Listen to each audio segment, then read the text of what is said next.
India China അതിർത്തിയിൽ സംഘർഷാവസ്ഥ നിലനിന്നിരുന്നു. അതിനുശേഷം നൂറുകണക്കിന് ഡ്രോണുകൾ ഇന്ത്യൻ അതിർത്തിയിൽ സ്ഥാപിച്ചു. ഇന്ത്യൻ സൈനികർക്ക് നേരെ വലിയ തോതിലുള്ള ആക്രമണം നടത്താനാണ് ഈ ഡ്രോണുകൾ ഇന്ത്യൻ അതിർത്തിക്കുള്ളിൽ ചൈന സ്ഥാപിച്ചത്.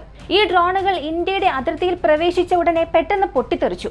ഈ ഡ്രോണുകളെ പ്രവർത്തിപ്പിക്കുന്ന ചൈനയിലെ ഡ്രോൺ ഓപ്പറേറ്റർമാർക്ക് ഇപ്പോൾ ഒന്നും മനസ്സിലായില്ല. ഇതെന്താണ്? നമ്മുടെ മുന്നിൽ മിസൈൽ ഒന്നും വന്നില്ല, പിന്നെ എങ്ങനെയാണ് നമ്മുടെ ഡ്രോണുകൾക്ക് നേരെ അറ്റാക്ക് ഉണ്ടായത്? പെട്ടെന്ന് ഒരു ഫ്ലാഷ് ഓഫ് ബീം ഡ്രോണിന്റെ ക്യാമറയിൽ പതിച്ചു. അത് പ്രവർത്തിപ്പിക്കുന്ന ഡ്രോൺ ഓപ്പറേറ്റർമാരുടെ സ്ക്രീൻ ബ്ലൈൻഡായി. ഇപ്പോൾ അവർക്കൊരു കാര്യം മനസ്സിലാകുന്നു: നമ്മളെക്കാളും വലിയ ആയുധ സംവിധാനം ഇന്ത്യ വികസിപ്പിച്ചെടുത്തിട്ടുണ്ട്. ആയുധ സംവിധാനത്തിന്റെ പേരാണ് ആദിത്യ ഡയറക്റ്റ് എനർജി വെപ്പൺ. ഈ വീഡിയോയിലൂടെ നമ്മൾ കാണാൻ പോകുന്നതും ഈ ആദിത്യ വെപ്പൺ സിസ്റ്റത്തെ കുറിച്ചാണ്. ഇന്ത്യയുടെ ലേസർ വെപ്പൺസിൽ ഇന്ത്യ സൃഷ്ടിച്ച പുതിയ ലേസർ ആയുധം എന്ന് തന്നെ പറയാം. വീഡിയോയിലേക്ക് നമുക്ക് പോകാം. പ്രധാനമായും രണ്ട് തരം ഡയറക്റ്റ് എനർജി വെപ്പൺസ് ഉണ്ട്.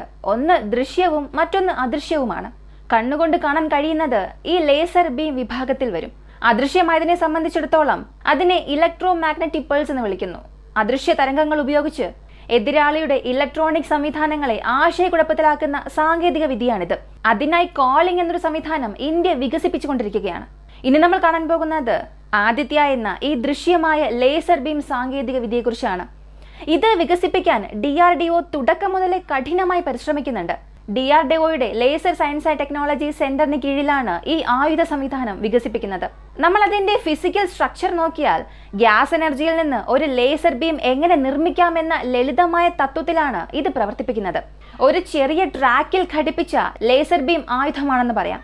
ഈ സംവിധാനത്തിന് 100 കിലോ വോൾട്ടിൽ കൂടുതൽ ഡയറക്റ്റ് എനർജി ലേസർ ബീം ഉൽപ്പാദിപ്പിക്കാൻ സാധിക്കും എന്നതാണ് ഇതിന്റെ പ്രത്യേകത. ഇതിലെ ഗ്യാസ് മോളിക്യൂൾസ് തമ്മിൽ കൂട്ടിമുട്ടുന്നത് മൂലമുണ്ടാകുന്ന ഊർജം കൊണ്ടാണ് ഈ ലേസർ ബീം നിർമ്മിക്കുന്നത്. ഈ ലേസർ ബീം ഉയർന്ന ഫോക്കസിംഗ് എനർജിയുള്ള ഒരു പ്രത്യേക ബിന്ദുവിൽ ഫോക്കസ് ചെയ്യപ്പെടുമ്പോൾ അതിന്റെ എനർജി വളരെ മാരകമായി മാറുന്നു. ശരി, എന്തുകൊണ്ടാണ് ഇന്ത്യക്ക് ഈ ലേസർ ബീം ആവശ്യമായി വരുന്നത്? ഇന്ത്യക്ക് ഈ ആയുധം കൊണ്ട് എന്ത് പ്രയോജനം എന്ന് ചോദിച്ചാൽ, 1999 മുതൽ ഇന്ത്യയുടെ സൈനിക പ്രതിരോധ നിലകളിൽ നിരവധി മാറ്റങ്ങൾ നടത്തിയിട്ടുണ്ട്. മുൻ യുദ്ധങ്ങളുടെ ഫലത്തെ അടിസ്ഥാനമാക്കി ഇന്ത്യ ഒരു കാര്യം തീരുമാനിച്ചു: നമ്മുടെ ആയുധങ്ങൾ ഫിസിക്കൽ വെപ്പൺസ് കൂടാതെ നമുക്ക് ഒരുപാട് ലേസർ ബീമുകളും ഡയറക്റ്റ് എനർജി വെപ്പൺസും ആവശ്യമാണ്. അതുണ്ടെങ്കിൽ മാത്രമേ നമുക്ക് ഭാവിയിലെ ഭീഷണികളെ നേരിടാൻ സാധിക്കൂ. ഇപ്പോൾ ഈ സംവിധാനം വികസിപ്പിക്കുന്നതിനുള്ള കാരണവും ഇത് തന്നെയാണ്. 2015 ഇത് നമ്മൾ ആദ്യമേ പരീക്ഷിച്ചു. തുടക്കത്തിൽ ഇത് 50 മുതൽ 60 കിലോ വോൾട്ട് വരെ ഊർജ്ജം ഉൽപ്പാദിപ്പിച്ചു. പിന്നീട് ഇതിൽ ഒരുപാട് അപ്ഗ്രേഡ്സ് നടത്തി. ഇന്നിത് 100 മുതൽ 120 കിലോ വോൾട്ട് ഊർജ്ജം ഉൽപ്പാദിപ്പിക്കാൻ കഴിയും. ഇതിന്റെ ഉദ്ദേശം എന്താണെന്ന് ചോദിച്ചാൽ, ഈ സംവിധാനം അനുസരിച്ച് ഇതൊരു മൾട്ടി പർപ്പസ് ലേസർ ആപ്ലിക്കേഷൻ ആണ്. ഇതിന് ഡ്രോണുകളെ വെടിവെക്കാൻ സാധിക്കും. ഇത് ഇൻകമിംഗ് ക്രൂയിസ് മിസൈലുകളെ നശിപ്പിക്കും. ഇതിന്റെ അപ്ഗ്രേഡഡ് വേർഷൻസ് വരുമ്പോൾ കൂടുതൽ അപ്രതീക്ഷിത ആക്രമണങ്ങൾ തടയാനും സാധിക്കും. കൂടാതെ ഒരു കൂട്ടർ സൈനികർ വരുന്ന സ്ഥലത്ത് ഒരു പ്രത്യേക കോണിൽ നിന്ന് ഈ ലേസർ ബീം ഉപയോഗിക്കുമ്പോൾ അതവരെ ശാരീരികമായി ബാധിക്കുകയും ഗുരുതരമായ നാശനഷ്ടങ്ങൾ ഉണ്ടാക്കുകയും ചെയ്യും. ഒരു രംഗം നിങ്ങൾ ചിന്തിച്ചു നോക്കുക. ഗാൽവാൻ ആക്രമണത്തെക്കുറിച്ച് നമുക്ക് എല്ലാവർക്കും അറിയാം. അതുപോലെ മറ്റൊന്നുണ്ടായാൽ ഇതുപോലെ നമ്മൾ 2 വാഹനങ്ങൾ മാത്രം നിർത്തിയാൽ മതി. ഈ 2 വാഹനങ്ങൾക്ക് 100 മുതൽ 150 സൈനികരെ കൈകാര്യം ചെയ്യാൻ സാധിക്കും. ഇതിനെ സംബന്ധിച്ച് നമുക്ക് ധാരാളം ഊർജ്ജം ആവശ്യമാണ്. നമ്മൾ എത്രത്തോളം വൈദ്യുതി നൽകുന്നുവോ അത്ര നന്നായി അത് പ്രവർത്തിക്കും. ഈ സംവിധാനത്തിന് നമ്മൾ ഗ്യാസ് എനർജിയാണ് ഉപയോഗിക്കുന്നത്. LGV എന്ന ലേസർ ജനറേറ്റിംഗ് വാഹനത്തിൽ 16 മുതൽ 18 വരെ സിലിണ്ടറുകൾ ഹൈലി ആൻഡ് ഹെവിലി കംപ്രസ്ഡ് സിലിണ്ടറുകൾ വരെ വയ്ക്കാൻ സാധിക്കും. ഇത് കൊമേഴ്ഷ്യൽ സിലിണ്ടറുകളെ പോലെ അല്ല. അങ്ങനെ ഉപയോഗിക്കുന്ന സിലിണ്ടറുകൾക്ക് നമുക്ക് ഹീലിയം, നിയോൺ, അതുപോലെ നൈട്രജൻ ഉപയോഗിക്കാൻ സാധിക്കും.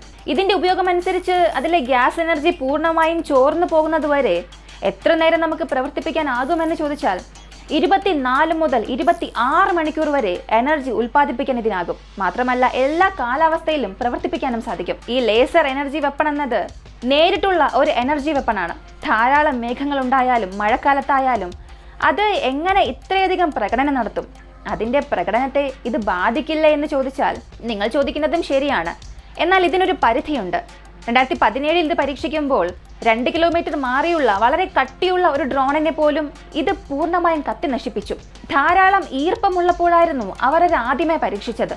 അതുപോലെ അതിന്റെ അപ്ഗ്രേഡഡ് വേർഷൻസിൽ ഒരു സമ്പൂർണ്ണ ഉൽപ്പന്നമായി പുറത്തേക്ക് വരുമ്പോൾ അതിന്റെ റേഞ്ച് കൂടുതലായിരിക്കും. 8 മുതൽ 19 കിലോമീറ്റർ വരെയും ഈ ലേസർ ബീമിനെ കടത്തിവിടാൻ കഴിയും എന്നതാണ് അവർ നൽകിയിരിക്കുന്ന പരമാവധി പരിധി. ഇതിന്റെ ആദ്യഘട്ടത്തിൽ ധാരാളം മേഘങ്ങൾ ഉണ്ടായാലും 2 കിലോമീറ്ററിനുള്ളിൽ ഏത് ടാർഗറ്റിനെയും അത് നശിപ്പിക്കും, നിർവീര്യമാക്കുകയും ചെയ്യും. ഇപ്പോൾ നമ്മുടെ DRDO ഈ പ്രോജക്റ്റിനായി ഒരു ടെൻഡർ പുറപ്പെടുവിക്കാൻ പോവുകയാണ്. വളരെ വേഗം, ഏതാനും വർഷങ്ങൾക്കുള്ളിൽ ഇത് പേപ്പറിൽ നിന്ന് ഒരു ഉൽപ്പന്നമായി മാറും. അത് നമുക്ക് വളരെ പ്രധാനപ്പെട്ട ഒരു അസറ്റായി മാറും. കാരണം നമ്മുടെ ഇരു അതിർത്തികളിലും ഡ്രോണിനെ ചൊല്ലി പ്രശ്നമുണ്ട്. ഇതെല്ലാം നിയന്ത്രിച്ചാൽ എത്രയും പെട്ടെന്ന് ഇതുപോലൊരു ആയുധ സംവിധാനം പെട്ടെന്ന് വരും. ഇപ്പോൾ നമ്മൾ കണ്ടുപിടിച്ചിരിക്കുന്ന ഈ ഒരു പുതിയ ആയുധ സംവിധാനത്തെക്കുറിച്ചുള്ള നിങ്ങളുടെ അഭിപ്രായം എന്താണെന്നുള്ളത് കമൻറ്റിൽ പറയുക. വീഡിയോ ഇഷ്ടമായ ലൈക്ക് ചെയ്യുക, ഷെയർ ചെയ്യുക. നമ്മുടെ ചാനൽ ആദ്യമായി കാണുന്നവരാണെങ്കിൽ മറക്കാതെ സബ്സ്ക്രൈബ് ചെയ്ത് സപ്പോർട്ട് ചെയ്യുക. മറ്റൊരു വീഡിയോയുമായി വീണ്ടും കാണാം.